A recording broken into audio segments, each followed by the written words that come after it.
तो क्या आप जानते हैं कि रजब के महीने में बनने वाली ये ख़ास खस्ता क्रिस्पी मीठी पूरी आप हलवाई से भी कई गुना बेहतर और खस्ता घर पे खुद ही बना के तैयार कर सकते हैं, जिसमें इसकी एक एक लेयर और एक एक परत आखिर तक खस्ता रहेगी, क्रिस्पी रहेगी और हर लेयर के अंदर आपको जायका भी मिलेगा। बनाना बहुत ही सिंपल है। आज इस रेसिपी को मैंने इतना आसान कर दिया है, इंशाल्लाह फ्राई होने के बाद तक घंटों तक ना ये सौगी होंगी ना ये नरम पड़ेंगी, बल्कि खस्ता और क्रिस्पी रहेंगी। और किस तरीके से इसकी एक एक लेयर निकल के बाहर आएगी, आज सारी टेक्निक्स आपके साथ इंशाल्लाह शेयर करूंगी। बिस्मिल्लाहिर्रहमानिर्रहीम, अस्सलाम वालेकुम and welcome back to my YouTube channel. मैं हूं सिद्रा और आज हम बनाएंगे वर्की चोंगे, जो कि अक्सर मुहर्रम में भी बनाए जाते हैं और खस्ता इतने होंगे कि बस हाथ रोकना मुश्किल हो जाएगा। तो फिर आइए रेसिपी को शुरू करते हैं। अच्छी लगे तो लाइक शेयर ज़रूर करें। तो वर्की चोंगे बनाने के लिए मैं ले रही हूँ 2 कप मैदा। अगर आप चाहते हैं कि आप ज़्यादा क्वांटिटी में बनाएं तो फिर आप सभी चीज़ों की क्वांटिटी डबल करते जाएं।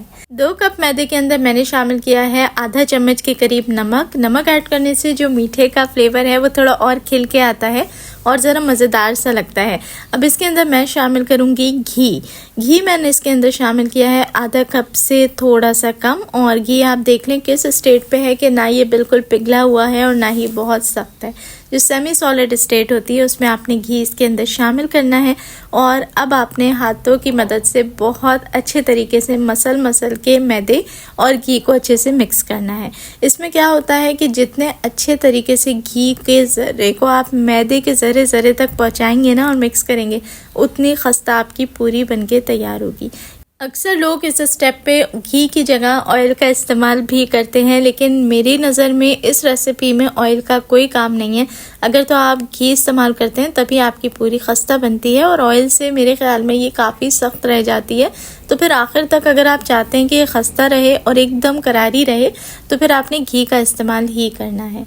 घी जब अच्छे तरीके से मिक्स हो जाए और इसमें आप चेक कर लें जब मुठ पड़ने लगे तो फिर हल्का गुनगुना जो नीम गर्म पानी होता है ना, उससे अब आपने इसका आटा लगा के तैयार करना है।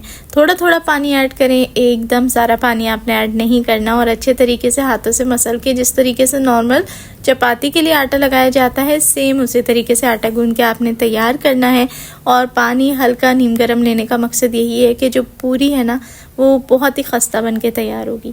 तो अच्छे से मैं इसको मिक्स करती हूँ और उसके बाद इसका जो नॉर्मल आटा है वो लगा के तैयार कर लेते हैं। तो यहाँ देखें आटा मैं बहुत अच्छे से गूंद चुकी हूँ। अब थोड़ा सा 1 से 2 मिनट इसे मसल लेते हैं अच्छे तरीके से, ताकि आटा बहुत अच्छा और लोच वाला बन के तैयार हो जाए।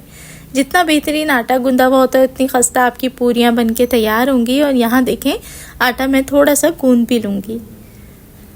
तो बस आपने इसी तरीके से इसको रेडी कर लेना है। आज जिस मेथड से मैं आपके साथ ये मीठी पूरी बनाना शेयर कर रही हूँ, अगर तो आप स्टेप बाय स्टेप इस रेसिपी को एज इट इज़ फॉलो करेंगे तो यकीन करें अगर आप पहली दफ़ा भी पूरी बना रही है ना तो आपसे ये रेसिपी इतनी परफेक्ट बनेगी कि आपको यकीन नहीं आएगा कि इतनी बेहतरीन खस्ता और करारी पूरियाँ आपने बना के तैयार की हैं। रेसिपी बशर्ते आपने एज इट इज़ फॉलो करनी है। कहीं भी किसी भी चीज़ में आपने स्टेप्स को आगे पीछे नहीं करना। किस तरीके से इसमें इतने वर्क आएंगे, इतनी लेयर्स आएंगी, सारे स्टेप्स में इंशाल्लाह आगे शेयर करूंगी। अब देखें आटा हमने गूंद लिया था, उसको थोड़ा सा हाथों की मदद से सिलेंडर शेप में लंबा कर लीजिए और उसके बाद आपने इसकी कटिंग कर लेनी है छोटे पेड़ों के साइज़ में। पेड़े आपने ऐसे बनाने हैं बिल्कुल नॉर्मल साइज़ के। और ये देखें मैंने यहाँ पर 7 पेड़े 2 कप मैदे से बना के तैयार किए हैं। तो अब मैं इसको कवर करूँगी। 10 मिनट का रेस्ट देते हैं जब तक हम चाशनी बना के तैयार कर लेते हैं। तो चाशनी के लिए एक सॉस पैन में मैंने शामिल की है 1 कप की जितनी चीनी और साथ ही 1 कप ही मैंने शामिल किया है इसके अंदर पानी। जितनी चीनी होगी उतना ही पानी हमने लेना है। और चूल्हे पे चढ़ाने के बाद इसमें आप शामिल कर दें 2 सब्ज़ इलायची। अगर आप चाहते हैं तो यहाँ पर 2 बूंद अरके गुलाब या केवड़ा के भी ऐड किए जा सकते हैं। अच्छे से मिक्स करेंगे इतना कि शीरा बनने को तैयार हो जाए, यानी कि चीनी अच्छे से इसमें मेल्ट हो जाए। अब यहाँ हमें चाशनी कैसी चाहिए, देखें एक चाशनी होती है 1 तार की, जिसमें हम जब उंगलियों के बीच में चाशनी को चेक करते हैं ना तो बाकायदा तौर पे तार बनता है। तो ये कुछ मुझे ऐसी चाहिए कि ये प्रॉपर 1 तार ना हो लेकिन हल्की सी तार इसमें बनना शुरू हो, यानी बिल्कुल तार बनने से पहले की जो चाशनी होती है ना हम वही लेंगे। ऐसा इसलिए है कि अगर तार बन जाएगी ना तो रखने के बाद ये काफ़ी ज़्यादा थिक हो जाएगी, जो चोंगों के ऊपर पे बहुत तेज़ मीठा आएगा। तो बस इसको इतना रखना है और अब मैं चाशनी को रख दूँगी एक तरफ। अब यहाँ देखें हमें एक पेस्ट बना के तैयार करना है जिसमें इस्तेमाल करूँगी मैं घी का, और यहाँ पर भी मैं आपको यही रेकमेंड करूँगी कि इस स्टेप में भी आपने घी का इस्तेमाल ही करना है, यहाँ पर ऑयल की गुंजाइश नहीं है। 2 चम्मच मैंने लिया था घी मेरा रूम टेम्परेचर पे है, और इसके अंदर मैं शामिल करूँगी 2 से 3 टेबल स्पून मैदा। अब अच्छे तरीके से मैं इसे मिक्स करूँगी, थोड़ा सा अच्छे से मिक्स होगा ना तो ये इस तरीके की पेस्ट की फॉर्म में आ जाएगा। बस हमें यही पेस्ट चाहिए और इस तरीके से इस पेस्ट को बना के रखेंगे एक तरफ। चलें जी, 10 मिनट का रेस्ट हुआ कंप्लीट, और अब पेड़ों को आ गई है रोटी बनाने की बारी। तो थोड़ा सा हमने मैदा काउंटर पे डस्ट करना है और एक एक पेड़े की हमने रोटी बनानी है। अब चपाती जिस तरीके से रोटी बनाने के लिए हम बेलते हैं ना, सेम उसी प्रोसीजर से हमने थोड़ा थोड़ा खुश्का लगा के एक पतली लंबी चपाती तैयार कर लेनी है। बहुत ज़्यादा कागज़ की तरह बारीक करने की ज़रूरत नहीं है, बस एक नॉर्मल एवरेज साइज़ पे जो चपाती बेल के तैयार होती है वही बना के आपने रेडी करनी है। और इसी तरीके से जितने पेड़े हैं सब की हमने चपाती बना के तैयार कर लेनी है। तो ये देखें, इस तरीके से हमने चपातियाँ सारी बना के तैयार कर ली हैं। अब यहाँ से आपने रेसिपी को गौर से देखना है, क्योंकि अब बारी आती है उस स्टेप की जिससे हमारी जो चोंगे हैं वो बहुत ही परतदार और बहुत ही लेयर्स वाले बन के तैयार होंगे। तो रखेंगे अब हम एक बिली हुई चपाती, और जो पेस्ट बना के रखा था ना वो 1 टेबल स्पून लेके अब रखेंगे हम सेंटर में। ब्रश की मदद से इसे पूरी के ऊपर आपने बहुत अच्छे तरीके से सब तरफ फैला लेना है। कॉर्नर्स को भी आपने खाली नहीं छोड़ना, बहुत ज़्यादा ओवर फिलिंग नहीं करनी, लेकिन अच्छे तरीके से लगाना है कि ये पूरा अच्छे से कवर हो जाए। इसके ऊपर रखेंगे हम दूसरी पूरी, बहुत अच्छे से बराबर करके, कहीं से भी ऊंच नीच नहीं होनी चाहिए। और इस तरीके से दोबारा से इसके ऊपर वो घी वाला पेस्ट लगाएंगे और अच्छे से स्प्रेड करेंगे। और यही प्रैक्टिस अब हमने मुसलसल करनी है जब तक कि आखिरी रोटी ना आ जाए। तो साइडों से आपने चपाती अगर छोटी पड़ी हो तो खींच के बराबर कर देनी है। और यहाँ पर इसी स्टेज पे मैं अपने देखने वाले सभी दोस्तों से रिक्वेस्ट करूँगी, रेसिपी अच्छी लग रही है तो प्लीज़ इस वीडियो को एक लाइक ज़रूर दें, और अगर आप मेरे चैनल पे पहली दफ़ा आए हैं तो रेसिपीज़ बाय सिद्रा वकार को सब्सक्राइब ज़रूर करें। यहाँ आपको मिलती हैं डेली बहुत ही मज़ेदार सी और यूनिक सी रेसिपीज़, और वो भी बिल्कुल फ्री।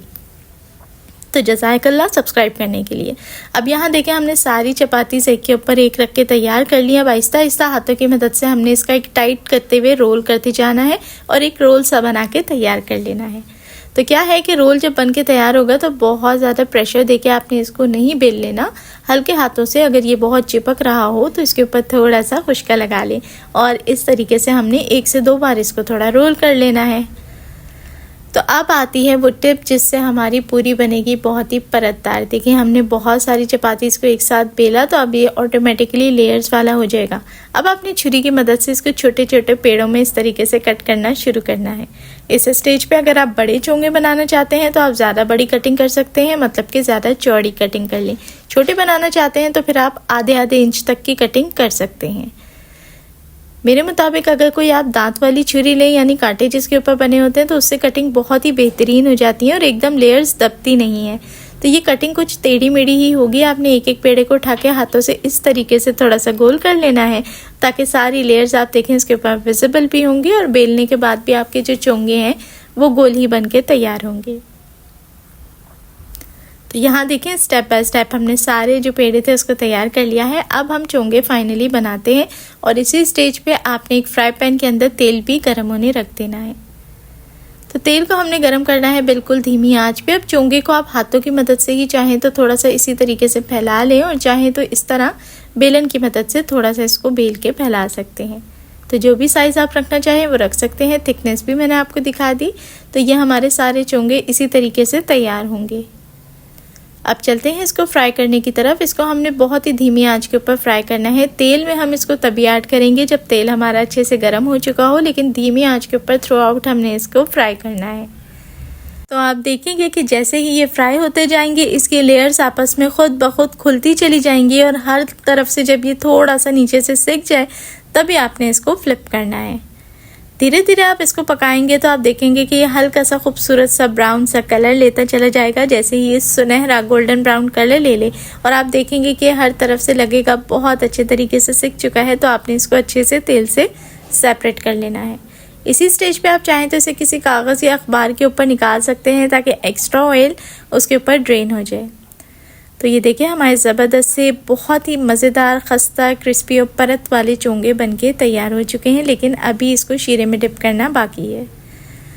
तो अब हम इसको डिप करेंगे चाशनी के अंदर, और ये वो चाशनी है जो हमने बना के तैयार की थी। जब आप इसको चाशनी में डिप करें तो चाशनी हल्की सी नीम गर्म होनी चाहिए, और आपने इसको टोटल 10 से 12 सेकंड्स के लिए चाशनी में अलट पलट के डिप करना है, और उसके बाद एक्स्ट्रा चाशनी को झटक के आप इसको निकाल लें। तो हर मीठी पूरी को तलने के बाद इसी तरीके से 1 बाय 1 आपने चाशनी में डिप करना है और थोड़ा डिप करके निकालते जाएं। तो ये वो पूरी है जो फ्राई होने के फ़ौरन बाद मैं आपके साथ शेयर कर रही हूँ। अभी मैंने इसको चाशनी में डिप नहीं किया, और ये कितनी खस्ता है, ज़रा आवाज़ तो सुने।